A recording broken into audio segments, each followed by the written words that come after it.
Good afternoon, Atiandeng! Thank you for this book. And now, me and Mama are gonna read this book. 3, 2, 1, go! There was once a father who was very wealthy. He had 2 sons. Tagalog, Western. Noong unang panahon ay may isang mayamang ama. Mayroon siyang 2 anak na lalaki. Ilan daw yung anak niya? 2. One day, the younger son said to his father, "Father, may I please have my share of the inheritance?" His father gave it to him.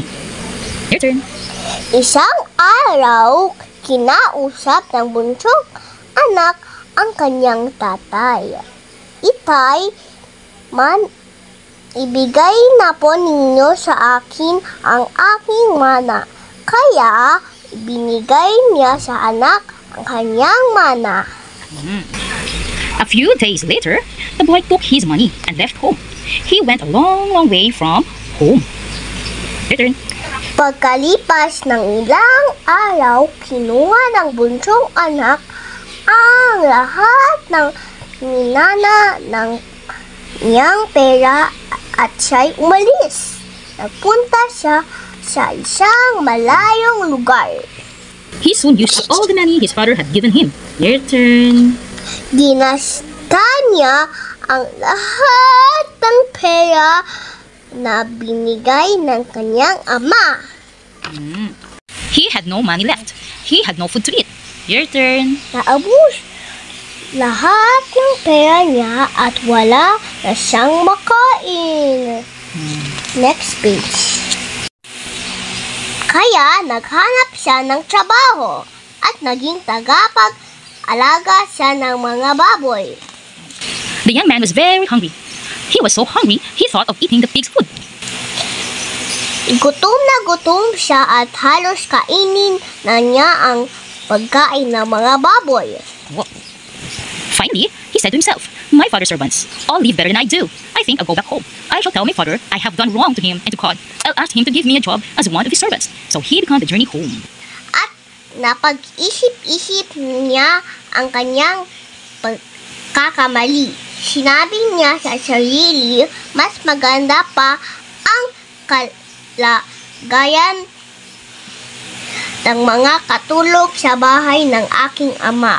Babalik ako sa kanya at sasabihin ko, "Itay, nagkasala po ako sa Diyos at sa inyo. Ituloy na lang po ninyo ako sa isa sa inyong mga utusan." Kaya naghanda siya at umuwi sa kanila. While he was still a long way from the house, his father saw him. His father felt so much love for his son. He ran out and welcomed him home. Malayo pa siya ay nakita na siya ng kanyang ama. Awang-awa ito sa kanya kaya patakbo siyang sinalubong nito. Okay, next page.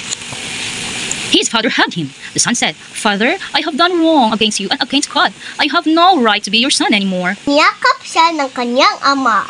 Sinabi ng anak, "Itay, nagkasala po ako sa Diyos at sa inyo. Hindi na po ako karapat-dapat na tawaging anak ninyo." But his father called the servant and said, "Quickly, dress him in fine new clothes. We are going to celebrate." Pero tinawag agad ng tatay niya ang mga katulong at sinabi, "Bilis! Bihisan ninyo siya